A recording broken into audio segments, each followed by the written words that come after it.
제자들이 이 비유의 뜻을 물으니 이르시되 하나님 나라의 비밀을 아는 것이 너희에게는 허락되었으나 다른 사람에게는 비유로 하나니 이는 그들로 보아도 보지 못하고 들어도 깨닫지 못하게 하려 함이라.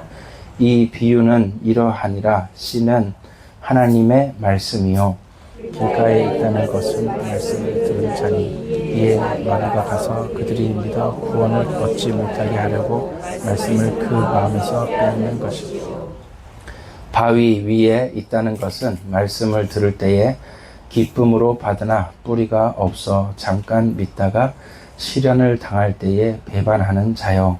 가시떨기에 떨어졌다는 것은 말씀을 들은 자냐 지내는 중 이생의 염려와 재물과 향락의 기운이 막혀 온전히 결실하지 못하는 자요. 좋은 땅에 있다는 것은 착하고 좋은 마음으로 말씀을 듣고 지키어 인내로 결실을 하는 자니라. 누구든지 등불을 켜서 그릇으로 덮거나 평상 아래에 두지 아니하고 등경 위에 두나니 이는 들어가는 자들로 그 빛을 보게 하려 함이라. 숨은 것이 장차 드러나지 아니할 것이 없고 감추인 것이 장차 알려지고 나타나지 않을 것이 없느니라. 같이 읽겠습니다. 그러므로 너희가 어떻게 들을까 스스로 삼가라. 누구든지 있는 자는 받겠고 없는 자는 그 있는 줄 아는 것까지도 빼앗기리라 하시니라. 아멘. 오늘 이 본문의 말씀을 가지고 교회와 하나님의 나라라는 제목으로 말씀 증거합니다.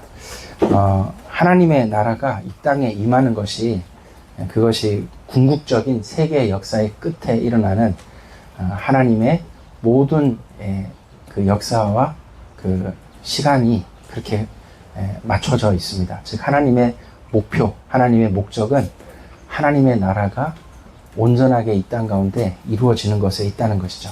그러면 교회란 뭐냐? 2000년 전에 예수님이 세우신 교회는 바로 하나님 나라의 예행 연습인 거예요. 또 전초 기지고요. 어떤 신학자 이렇게 표현하더라고요. 하나님 나라의 교회는 하나님 나라의 에이전트다 이렇게 표현을 하더라고요. 이 땅은 사실 아직 죄악이 가득하고 또 세상 임금 마귀가 있고 또 죄성에 이 세상의 모든 금융, 주식, 채권, 여러 가지 경제, 국제 관계 전부 인간의 욕심을 따라 움직이게 돼 있거든요.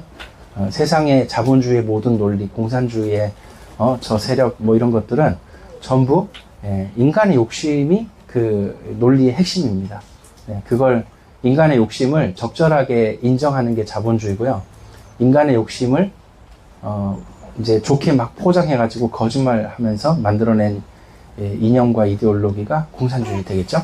자, 이렇게 세상은 어쨌든 인간의 죄성과 인간의 그 속에 있는 그 욕구, 욕심을 따라 이렇게 지배 구조가 만들어져 있거든요. 그러니까 이 땅은 절대 구조적으로 하나님의 나라와 너무 안 맞아요. 그래서 여러분 하나님이 이런 이 땅을 이제 창세기 3장에 인간이 죄악 가운데 타락했을 때부터 인간의 이런 이제 그 존재적인 문제를 잘 아시죠. 인간의 본성이 얼마나 못됐고 더러운지 너무 잘 아시고 또 그러한 인간이라 할지라도 그 인간조차도 또 변화되면 얼마나 선하고 얼마나 참 살리는 그런 선한 존재인지 하나님 잘 아시거든요. 그래서 이런 인간이란 존재를 너무 잘 아시는 창세기 3장의 타락을 겪어서 이제 본성 가운데 죄악을 가지고 있는 인간이란 존재를 하나님은 너무나 잘 아시기 때문에 이런 인간에게 하나님께서는 예수 그리스도 약속하셨죠. 그래서 예수님을 믿고 그 말씀을 붙잡는 자마다 구원을 얻게 하셨고 이제는 죄에서 자유함을 얻고 이제 죄의 종이 아니라 은혜 가운데 하나님의 종으로 살도록 그렇게 하나님이 이제 구원의 길을 여셨거든요. 자, 이렇게 하나님께서는 인간을 너무 잘 아시기 때문에 결국에는 이 땅은 하나님의 나라와 너무 안 맞지만 이제 2000년 전부터 예수님이 설립하신 교회를 통해서 이 땅은 하나님의 나라가 이루어질 수 있도록 나라가 임할 수 있도록 하나님께서는 그렇게 설계하셨다는 겁니다. 하나님이 어떻게 설계하셨다고요? 교회를 통해 하나님의 나라가 임하도록 그렇게 역사적인 설계를 하셨다. 라는 사실입니다. 여러분, 그 역사의 한 페이지에 저와 여러분이 있는 거죠. 그래서 저와 여러분의 삶에는 교회에서 신앙생활 하는 건요, 여러분, 유심히 오늘 제가 하는 얘기를 잘 들으셔야 됩니다. 우리 지금 교회 설립해야 되기 때문에 간절히 간청하는 기도를 이제 이 말씀 듣고 잘 하셔야 되거든요. 자, 잘 들어보십시오. 교회는요, 그러니까 하나님의 나라는 굉장히 정치적인 거예요. 좌파 우파를 완전히 멸하고 뛰어넘는 게 하나님 나라입니다. 그럼 교회는요? 교회도 오직 누구를 지지하는 단체입니까? 교회가 예수님이에요. 그죠? 예수 그리스도만 지지하는 그 성삼위 하나님께만 예배하는 데가 교회란 말이에요. 이것 또한 굉장히 정치적인 겁니다. 그래서 세상 정치와 안 맞게 돼 있어요. 여러분, 예수님 시대 때 잘 보세요. 예수님 시대 때도 그 바리새인들이 우파예요, 우파. 바리새인이 온건한 우파. 그러니까 이제 중도 우파 이렇게 보시면 돼요. 그러면 사두개인이 뭐냐면 사두개인이 완전 우파예요. 완전 우파. 그러면 좌파는 없습니까? 예, 그 당시에는 좌파가 거의 없어요. 왜냐하면은 로마 식민 지배 시대이기 때문에 좌파가 살아남을 수 없어요. 좌파 막 해가지고 막 로마를 대항하고 이렇게 하면 다 이제 죽임을 당하기 때문에. 근데 그 당시에도 좌파는 있긴 있었어요. 누군지 아십니까? 열심당원이라고 들어는 보셨을 거예요. 열심당원이 좌파예요. 얘네들은 급진좌파예요. 급진좌파. 근데 좀 소수입니다. 많이는 없어. 이 사람들은 몰래 밤에 로마 군병 한 명씩 죽이려고 막 칼 갈고 있고 이런 사람들이에요.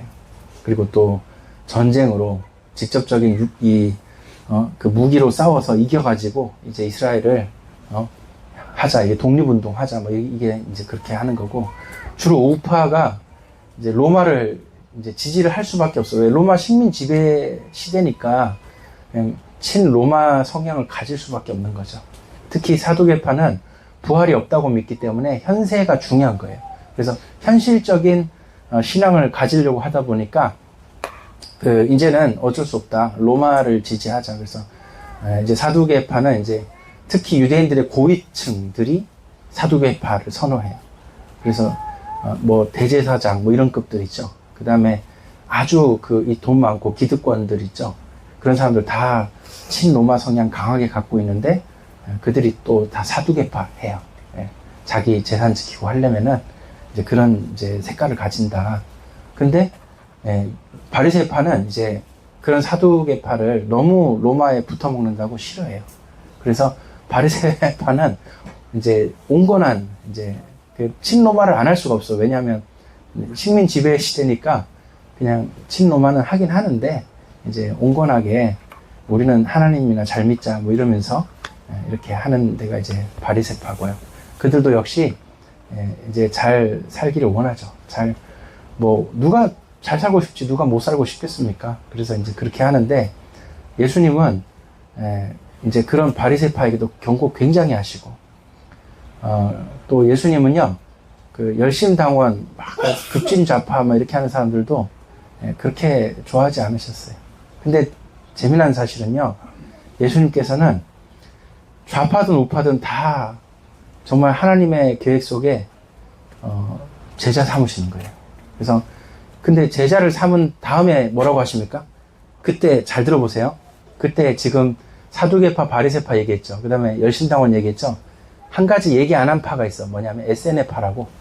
SNF파가 이제 뭐 하냐면은 광야에 가서 그냥 현세를 부정하며 광야에 가서 사는 그런 종파예요. 근데 예수님이 SNF파가 아닙니다. 아닌데, 그러니까 현세 부정하는 이제 파죠. 난 정치고 뭐고 모르겠어. 난 좌도 우도 다 싫고 나는 세상을 떠나서, 나는 그냥 나 알아서 하나님 잘 믿고 살고 싶어. 이러고 광야에 가서 사는 SNF, 예를 들어서 이제 세리 요한 같은 사람이 SNF한 거죠. 그 광야에서 공동체 생활하고 그렇게 하는 거예요. 그런 이제 사람들. 근데 예수님은 어떻게 얘기하냐면, 좌파, 우파 누구든지 예수님 따르고자 하면 따르게 해서 어떻게 하냐면 완전히 새로운 세대의 새로운 나라의 백성으로 삼기 원하셨던 거예요. 예수님은. 그래서 다시 설명합니다. 예수님은 지금 이 땅의 정치 체제를 완전히 뛰어넘는 하나님의 나라를 얘기하시는 분이에요. 그래서 예수님의 설교의 주요 내용이 뭐냐면 하나님 나라입니다. 오늘 말씀도 마찬가지죠. 오늘 말씀도 하나님의 나라를 설명하시는 거예요. 근데 전혀 지금 정치적인 얘기가 없어. 아니, 나라를 얘기하시는데 정치적인 얘기가 없이 하나님 나라를 설명하십니다. 이게 뭔 얘기냐? 바로 이 세상에서는 절대 만들 수 없는 하나님의 나라라는 정치적인 체계와 시스템을 말하는 거예요. 지금 제가 이게 정치적이라고 얘기하는 걸 잘 아셔야 돼요. 왜냐하면 제가 일부러 그렇게 얘기하는 겁니다. 왜냐하면 마지막 때 예수님의 재림을 바라시잖아요. 저와 여러분들이. 그 예수님 재림하시면 뭐 하시면 예수님 왕이십니다. 왕으로 이 땅에 오신단 말이에요. 만왕의 왕으로, 킹 오브 킹즈로 이 땅에 오십니다. 예수님 이 땅에 오실 때 왕이 되신다. 이거는 굉장히 정치적인 내용이에요. 예수님만이 왕이십니다. 그러면 누가 싫어요? 트럼프가 싫어하는 거예요. 예수님 왕이십니다. 그럼 시진핑이 싫어하는 거예요. 아, 내가 왕하고 싶은데. 여러분, 무슨 잡지 사진에 트럼프가 왕관 쓰고 있더만 지가 왕할 거라고. 여러분, 프랑스 올림픽 때 보니까 막 말 타고 달려고 개막식 퍼포먼스에 하여튼 누구든지 이 세상의 왕을 하고 싶은 거야, 지금. 특히 그 배우의 세력은 사단 마귀가 있죠. 세상 임금 마귀. 그러니까 누구든지 자신의 죄악과 죄악의 욕구에 따라서 얼마나 이 세계 단일 화폐로 막 세계 경제를 쥐어잡고 흔들고 싶고, 권력을 다 잡고 싶겠습니까? 그런 사람 한둘이겠어요? 러시아의 푸틴 이런 사람 안 그렇고 싶겠냐고. 근데 우린 누구를 믿는다고? 예수님 왕 되시는 걸 원한다 이거야. 그러면 이제 누가 싫어한다고요? 나중에는 세상이 싫어하게 돼 있어요, 여러분. 지금 우리나라도 마찬가지예요. 우리나라도 왼쪽이든 오른쪽이든 대통령이 되고 나라가 자꾸 혼란스러워요. 이게 왼쪽도 잘한 게 있고 못한 게 있고 오른쪽도 잘한 게 있고 못한 게 있는 거예요. 그래서 가만히 보니까 이게 보통 문제가 아니야. 자꾸만 갈등 속에 있고 사람들이 헷갈리는, 특히 믿는 자들이 기도가 안 되고 정말 이 세상 가운데 우리가 어떻게 할 것이냐 좀 답이 없는 거예요. 그래서 정말 이게 답답하고 힘든 상황이죠. 자, 바로 그때 오늘 본문 말씀에 예수님께서는 우리를 부르사 우리에게 씨 뿌리는 그 비유의 말씀을 하시면서 하나님의 나라의 비밀을, 하나님의 나라의 신비를 설명하고 계시는 겁니다. 그걸 잘 여러분들이 알아들어야 우리는 지금 교회로서 하나님 나라의 전초기지와 하나님 나라의 에이전트사로서 이 땅에 이제 하나님 나라 이루기 위한 에이전트를 여러분들이 해나가는 삶을, 그러니까 지금 다 이루어지지 않았기 때문에 이미 우리 마음에 하나님 나라가 임했지만 하나님 나라가 완전히 이 땅 가운데 이제 임하지 않았기 때문에, 아직 예수님 재림하지 않았기 때문에 이제 우리는 지금 과정 속에 있단 말이에요. 과도기 속에 있어요. 그래서 신앙생활이 힘들 수가 있어요. 그렇지만 이 과도기 속에서 우리가 어떻게 교회를 설립하고 어떻게 신앙생활을 하고 우리가 어떻게 간청하며 기도를 할 것이냐, 이걸 잘 기억하시면서 오늘 이제 이 하나님 나라의 신비를 한번 생각해 보자 이겁니다. 여러분, 아멘입니까? 네. 오늘 내용 별로 어려운 거 아니에요. 예. 다시 말해서 예수님은 공생의 3년 사역 동안에 정치 얘기 거의 안 하셨어요. 거의 안 하셨는데 어떤 면에서는 철저하게 새로운 나라를 계속 얘기하신 거예요. 하나님 나라. 근데 그 얘기는 무슨 얘기다? 굉장히 정치적인 얘기다 이 말이에요. 여러분, 예수 믿는 사람은요, 좌파우파 이게 너무 깊이 빠지면 안 돼요. 예수 믿는 사람은 뭘 하셔야 됩니까? 일단 기본적으로 공산주의는 완전히 거부를 해야 돼. 이거는 아니야. 그죠? 예수 믿는 사람은 이 땅 가운데 신앙의 자유를 선택해야 되고, 이 땅 가운데 성경을 따라 가는 걸 선택하는 거예요. 차별 금지 안 해야, 차별금지법을 왜 포괄적 차별금지법을 왜 만듭니까? 왜 우리가 법적으로, 트랜스젠더 이런 걸 인정을 해야 되냐고요. 나중에 이제 그런 거 다 인정하고 나면은, 나중에 공무원 중에 15%는 트랜스젠더를 뽑아야 된다 이런 거 만들 겁니까? 뭐 어떻게 할 거냐 말이에요. 우리가 뭐 언제 트랜스젠더를 미워하고 싫어했어. 그들도 뭐 세상 살면서 얼마나 각박하고 힘들었으면은 그런 데 빠졌겠냐고. 얼마나 세상에 잘못 물들었으면은 이상한 데 빠져가지고 인생을 고생을 하냐고 그렇게. 그런 사람들이 그렇게 사는데 그걸 뭐하러 그렇게 법적으로 보장을 해야 되냐고요. 그런 사람들이 그렇게 사는 거에 대해서 우리가 긍휼히 여기고 애통해 하면서 같이 공감하면서 기도하면서 뭐 필요하다면 또 기회가 주어지면 뭐 도와줄 수도 있고 그런 거지. 그런 걸 가지고 뭐 트랜스젠더 뭐 성소수자들을 뭐 보호해야 되고 어쩌고. 뭘 우리가 언제 공격했어요? 보호를 왜 합니까? 이제까지 잘 뭐 쥐들이 선택한 삶을 잘 사는데 우리가 언제 사회적 편견을 보냈다 그래. 자기들이 선택하니까 그런 거지. 네, 그런 겁니다. 그래서 여러분들이 잘 아셔야 돼요. 사람들이 오해를 하는 게 소위 우파가 얘기하는 게 그게 막 정치적인 줄 아니에요. 성경 따라가자는 얘기지. 그게 무슨 우파입니까, 그게. 그런 얘기고요. 자, 그래서 오늘 이제 핵심은 뭐냐면 하나님 나라에 대해서 예수님이 강력하게 설교를 그토록 많이 말씀하신 이유는 바로 이 땅의 정치체계, 이 땅의 세상 시스템과는 완전히 다른 삶을 예수님이 설명하고 싶으신 거예요. 그걸 얘기하는 겁니다. 그게 어떤 면에서 여러분들이 인식하기를 이거는 완전히 새로운 세계에 대한 새로운 정치다. 이렇게 이해를 하셔야 돼요, 여러분. 이걸 진짜로 알아들으셔야 돼요. 자, 그럼 한번 보겠습니다.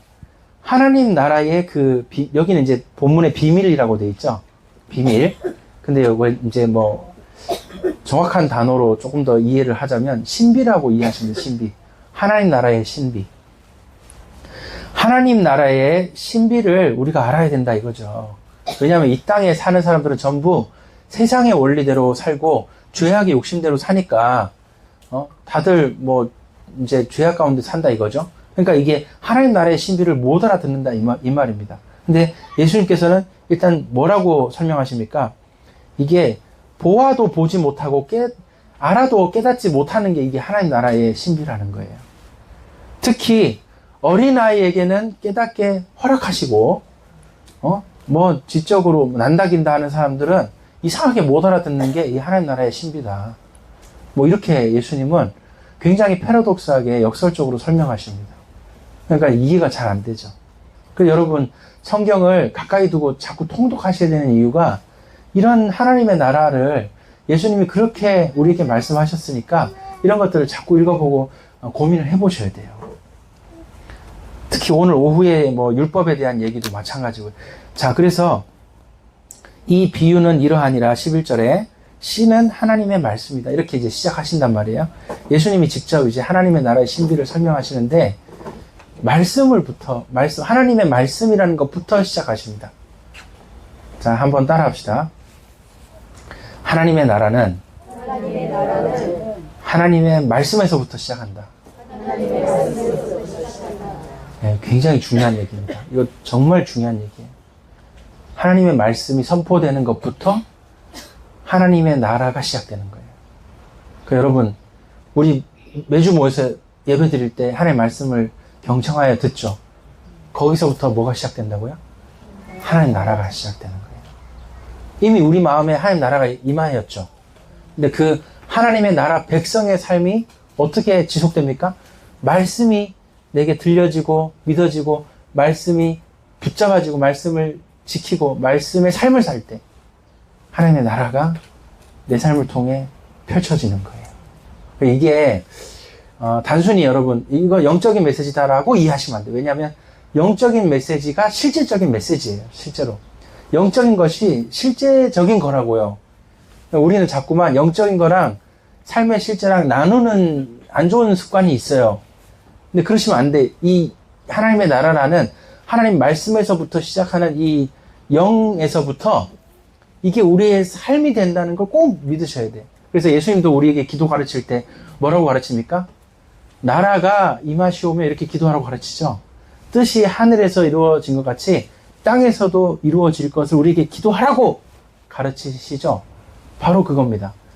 이거는 절대 영적인 메시지로만 끝나는 게 아니에요.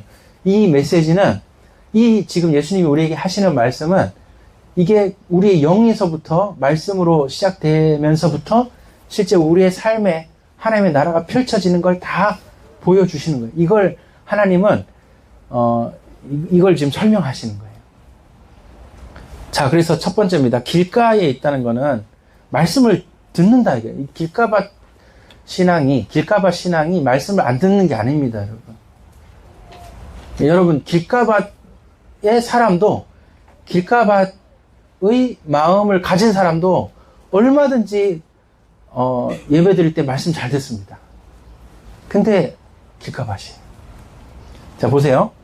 말씀을 듣는데요. 말씀을 듣는데 마귀가 가서 그 믿어 구원 얻지 못하게 하려고 말씀을 그 마음에서 빼앗는다. 그러니까 잘 들어보세요.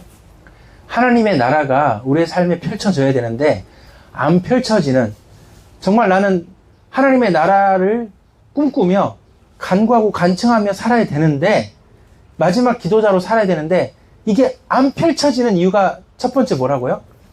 말씀을 빼앗긴다는 거죠. 마음에 말씀이 자꾸 빼앗기는 거예요. 이상하게 예배 때는 말씀 들을 때 진짜 내가 이번 주는 진짜 성경 읽어봐야지. 정말 내가 삶에 돌아가면은 나 정말 기도 한번 해봐야 되겠다. 진짜 기도하고 싶단 말이지. 이런 마음을 가져.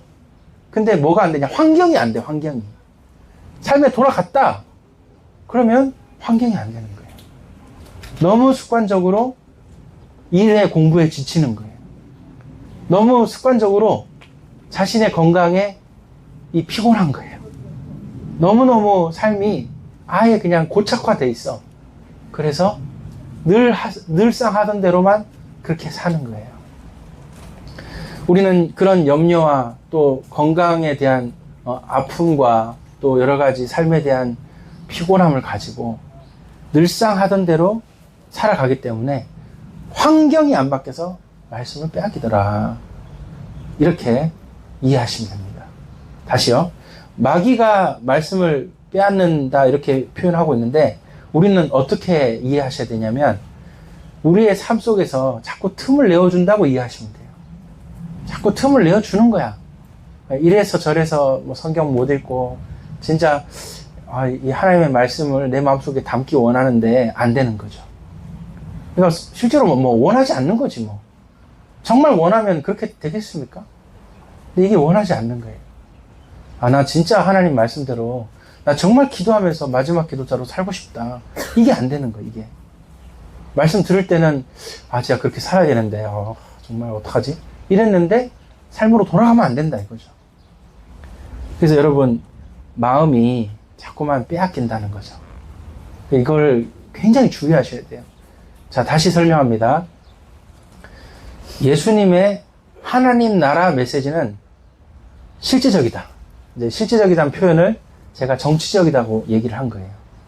실제적이다. 근데 이게 영적인 메시지를 넘어서 우리의 삶에 대한 메시지라는 거죠. 그러면 그 영적인 것과 모든 실제적인 걸 다 포괄해서 그러면 어떻게 할 거냐? 말씀이 이제 내게 선포되고 내게 붙잡아지는 게 중요하다는 걸 이제 알았어요. 그럼 여기서 실제로 나의 삶에 변화가 일어나고 하나님 나라가 펼쳐지게 하는 것은 말씀이 내게 머물러 있어야 되고 말씀이 내게 변화를 일으켜야 돼요. 나를 변화시키는 그 변화가 일어나야 돼요. 근데 그 마음이 빼앗겨. 그래서 여러분 이거를 이제 첫 번째에 내가 가장 정말 중요하게 생각해야 되는 문제구나 라고 인식을 하셔야 됩니다. 이게 인식도 안 돼요. 이게 늘 그렇게 살아오기 때문에 마음을 빼앗기고 말씀을 잃어버리고 기도가 안 되는 상태로 오래 살기 때문에 또 안 돼요. 계속 안 돼. 이 진짜 문제입니다. 심각한 거예요.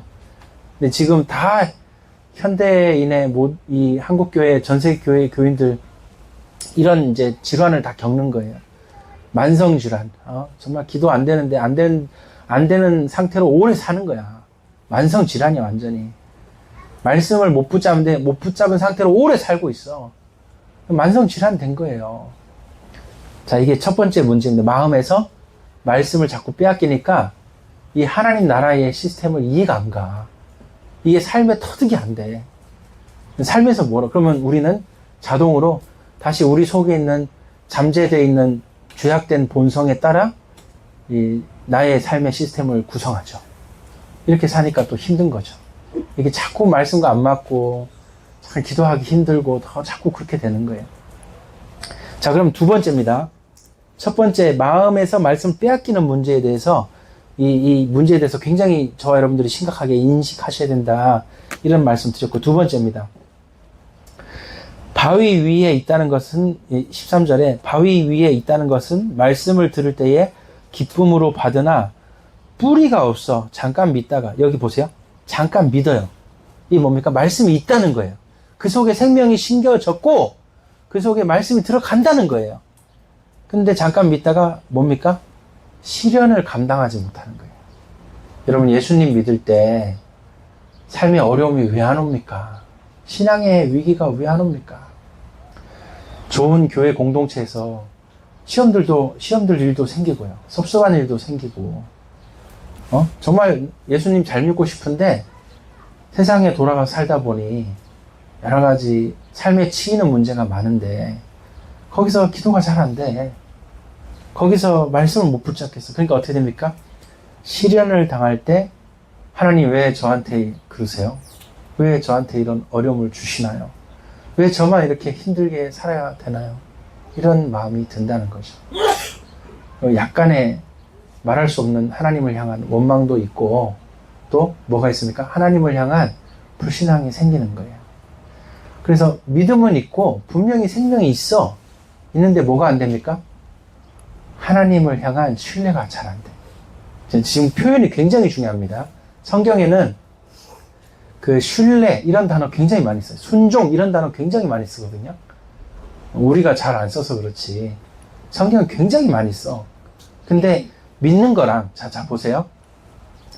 말씀을 듣고 믿는 게 그 예수님 생명이 우리 속에 들어와서 구원함을 얻는 거랑, 자, 믿음과 여기 시련을 당할 때 배반치 않으려면 요게 필요한 게 신뢰라는 거예요. 자, 다시 설명합니다. 구원을 얻는 믿음과 실제 삶에서 신뢰하는 거랑 약간 달라요. 색깔이. 근데 보통 대부분은 이 둘을 그냥 대충 다 혼용해서 써요. 그냥 다 믿으면 돼. 이렇게 퉁쳐 그냥. 믿으면 되지. 이렇게 그냥 다 섞어 쓴다고. 신뢰라는 말에 어감 차이를 몰라. 우리는 유대인도 아니고 히브리어 잘 모르니까 몰라. 근데 여기 보니까 약간 다르게 쓰십니다. 예수님도. 믿는데 시련을 당할 때 배반한다. 이 말은 뭐냐면 신뢰가 없는 거예요. 하나님께 정말 맡기는 게 없는 거예요. 하나님을 신뢰함이 이게 안 되는 거예요. 그러니까 시련을 당할 때 배반한다. 이렇게 나와 있습니다. 지금 여러분 오늘 제가 설명하는 거 이해되시나요? 네. 굉장히 중요한, 이게 진짜 중요한 포인트입니다, 여러분. 이 믿음이라는 그 구원 얻는 믿음에 대한 얘기와 구원 얻는, 잘 보세요. 구원 얻는 믿음에 대한 거는 하나님이 우리 손을 꽉 붙잡으시는 거예요. 그러니까 거저 얻는 구원이 거저. 근데 신뢰라는 건 뭡니까? 우리가 하나님 손을 잡는 거예요.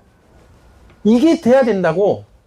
그 신뢰가 안 따라오니까 어떻게 됩니까? 바위 위에 뿌리 내리는 것 같다는 거야. 하나님은 여러분을 꽉 잡으셨어. 근데 여러분은 하나님을 신뢰하지 않는 거예요. 하나님 어떻게 해요? 어떻게 이렇게 어려움이 제게 왔어요? 어떻게 해요? 이렇게 된다는 거예요. 자꾸만.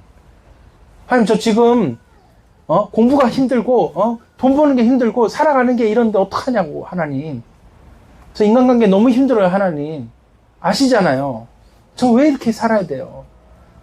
이런 마음이 왜 인간으로서 안 듭니까?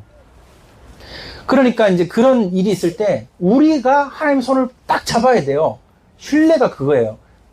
구원 얻는 믿음은 하나님이 우리를 잡으시는 거고, 신뢰라는 우리가 하나님 손을 잡는 거예요.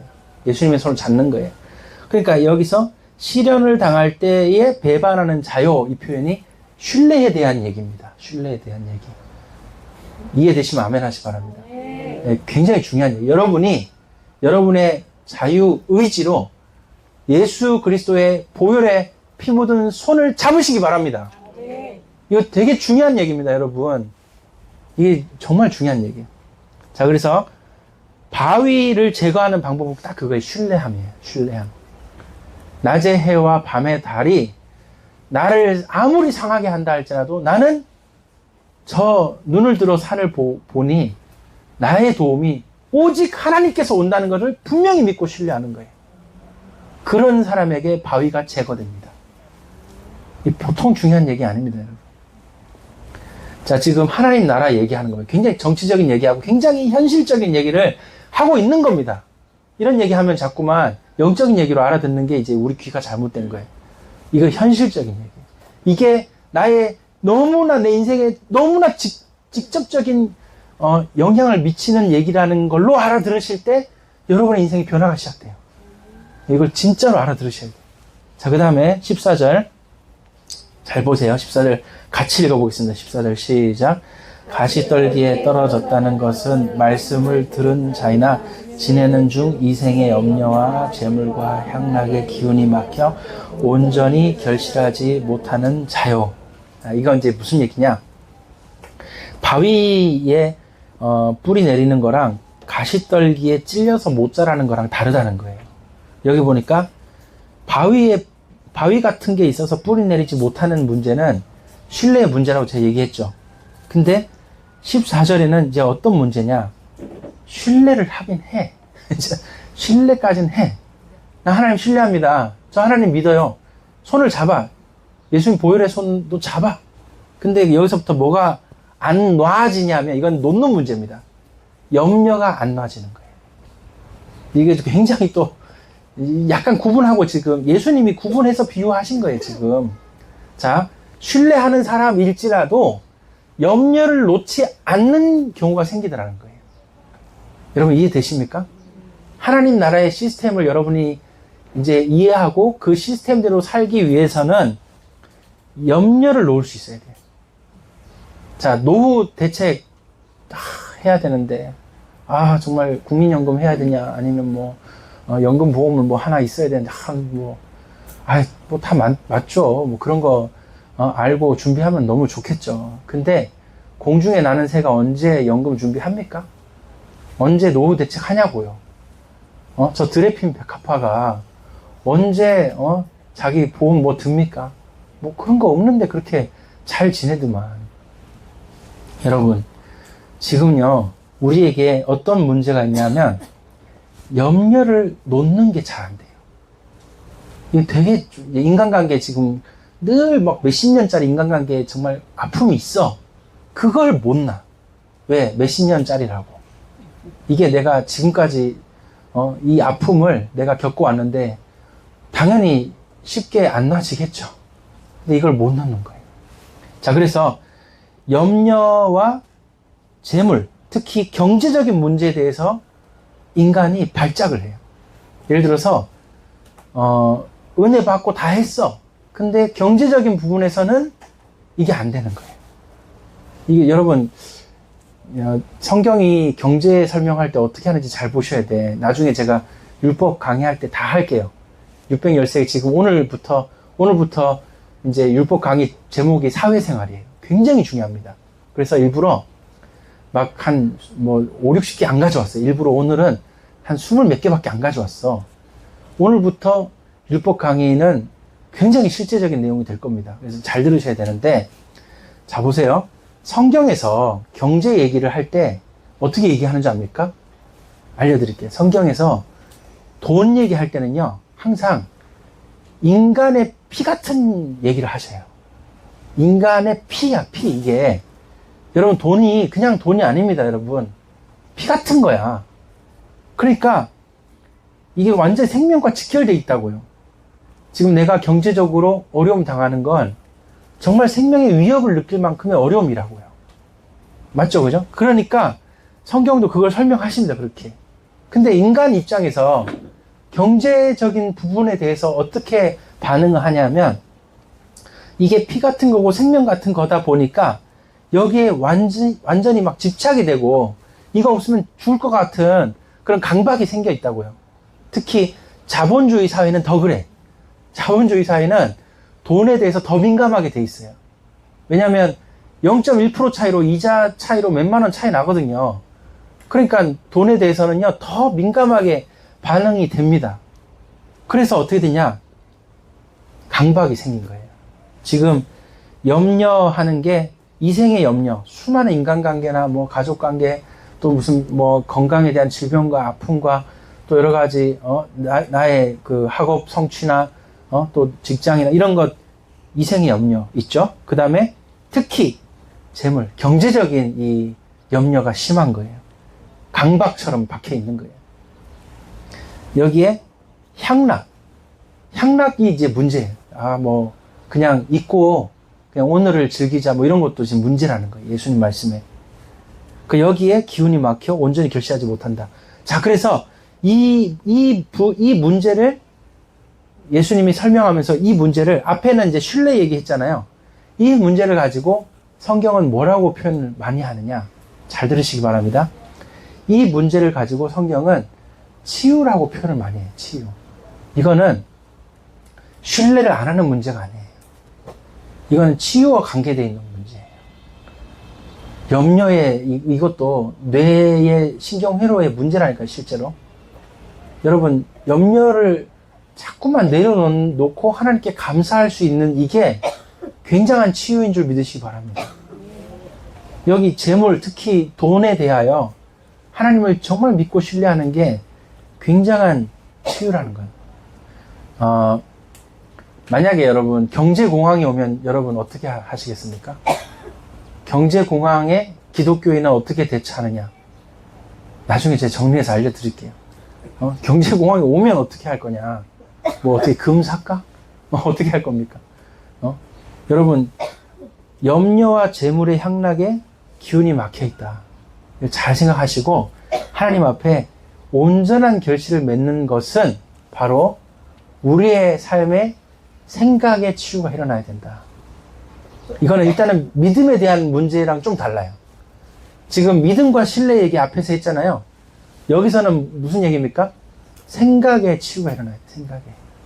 실제로 생각에 이 염려를 내려놔야 돼요. 정말 심각한 얘기입니다. 자, 그 다음에 15절 읽어보겠습니다. 15절.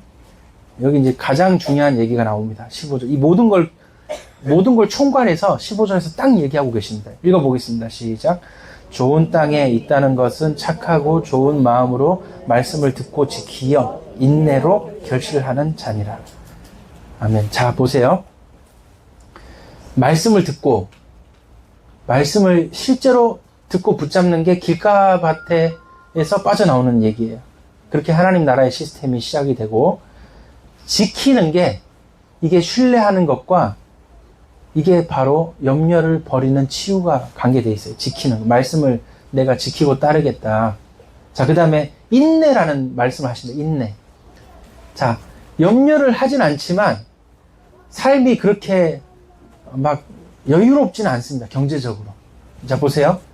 내가 경제적인 염려를 정말 주님께 맡겼어. 이제는 내가 정말 그 부분에 대해서 하나님께 감사하고 살기를 원하고 그렇게 살아가고 있어. 그렇다 할지라도 경제적인 여유가 생기는 건 아닙니다. 그러니까 어떻게 됩니까?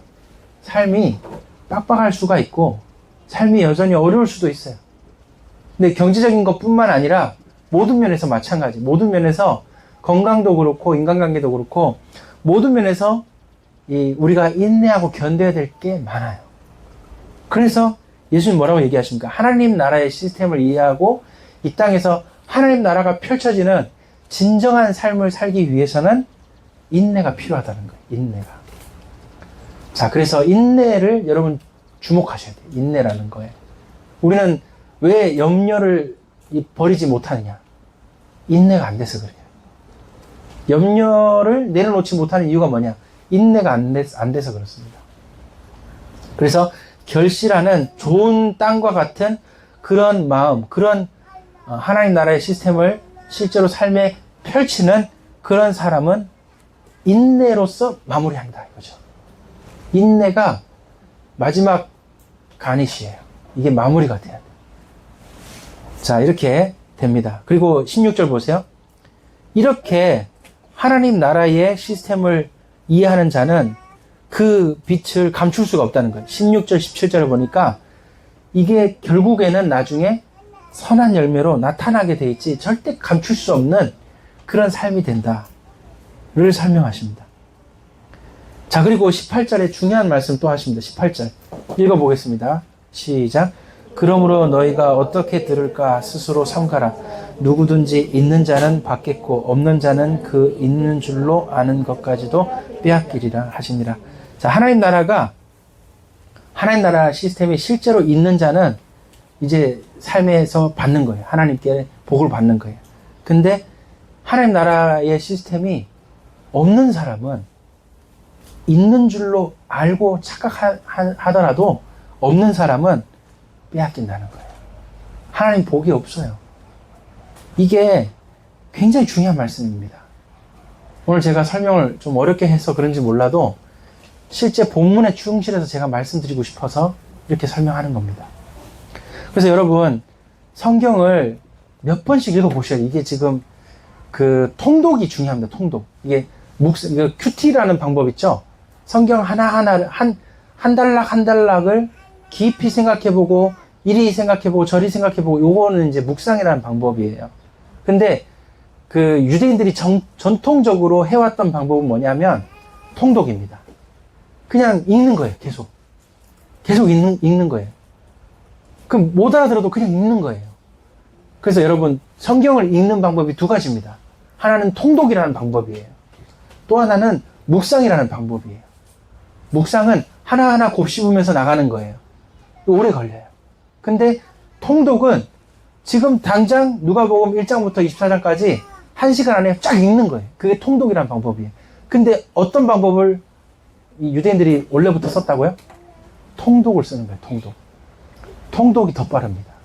근데 우리는 지금까지 성경 몇 독 했어? 이러면 성경 몇 독이 중요하냐? 이러면서 성경 하나하나 진짜 뭐 이러면서 통독이 중요한지 몰라. 근데 실제로 진정한 그리스도인들은 통독을 합니다. 이해되시죠? 그래서 여러분들이 자 성경을 누가복음이든 어디든 간에 쭉쭉 읽어야 돼요. 쭉쭉. 아 오늘 지금 이제 내가 쉬면서 30분 동안 읽어보자 하면서 쫙 읽어나가는 거예요. 빠르게 막 그냥 속도 가듯이도 해보고 다른 버전의 성경도 펼쳐가지고 읽어보는 거예요. 제가 이제 군대에 있을 때 군목 목사님 계세요. 연대에 군목 목사, 저는 대대 군종이고 연대에 이제 목사님 계셔요. 군종 목사님. 그 목사님이 저한테 아침에 오면 항상 그 얘기 하셔요. 야, 어젯밤에 시간이 한 2시간 있길래 자기가 이번에는 바울 서신을 전체를 한번 쭉 읽었대요. 근데 그런 얘기 들을 때마다 신기한 거예요. 야, 저렇게 아주 기대하면서 마치 영화 한 편 보듯이 저렇게 말씀을 하셔. 아침에 오면 그걸 자랑을 해. 자기 어제 정말 사복음서 다 한번 읽었다고. 야, 뭔가 이제 여러분 통독하면 어떤 느낌 드는지 압니까? 알듯 말듯해. 이게 중요한 겁니다. 알듯 말듯한 거야. 쭉 읽으면요. 예수님 이런 말씀 하셨는데 뭔가 기억이 이제 하나씩 남아. 근데 알듯 말듯해요. 알 것 같기도 하고 모를 것 같기도 해. 근데 이게 통독이 쌓이다 보면 어떻게 됩니까? 딱 열리기 시작하는 거예요. 머리에서 스파크가 나면서 어느 한 부분이 탁 열리기 시작하는 거예요. 그래서 통독이 중요합니다. 통독을 자꾸 하다가 어느 한 부분에 꽂히게 돼 있어요, 여러분이. 그러면 그 꽂히는 부분에 묵상이 되기 시작합니다. 이게 바로 성경 읽는 방법이에요. 그래서 아까 성경 읽는 두 가지 방법 얘기했죠. 근데 우리는 거의 대부분 통독을 잘 못해. 그러니까 두 번째 묵상도 정말 내게 하나님이 말씀하시고자 하는 그 묵상이 잘 안 되는 거예요. 왜? 통독이 안 되니까. 통독이란 베이스가 안 깔리니까 묵상이 안 열리는 거예요. 자, 지금 중요한 얘기를 막 몇 가지 자꾸 많이 하니까 네, 너무 많이 한 것 같고 다음에 또 통독이 중요하다는 걸 좀 더 강조 드리도록 하고요. 오늘 말씀 이제 여기서 마치겠는데 결론입니다. 자, 교회는요, 하나님 나라의 전처기지고 에이전트입니다. 그죠? 그렇다면 하나님 나라를 비록 지금 과도기지만 이 땅 가운데 우리는 이 땅에 살면서 이 하나님 나라를 이루고 펼치는데 관심이 많으셔야 돼. 그건 굉장히 정치적이고 현실적인 얘기입니다. 그렇다면 그렇게 관심 많이 가지고 이렇게 살아가기 위해서는 하나님의 나라를 우리가 늘 소망하면서 이런 말씀들을 읽고 묵상하셔야 된다는 거죠. 그래서 오늘 얘기 정리하자면 진정한 하나님 나라에 소망을 둔 선한능력교회 성도라면 저와 여러분은 오늘 15절 말씀입니다. 말씀을 듣는 자 돼야 돼요. 그 다음에 지키는 자 되고 인내하는 자 돼야 됩니다. 신뢰하는 자 돼야 됩니다. 그리고 결실이 맺히는데 16절 17절에 절대 그 열매를 감출 수 없다라고 말씀하십니다.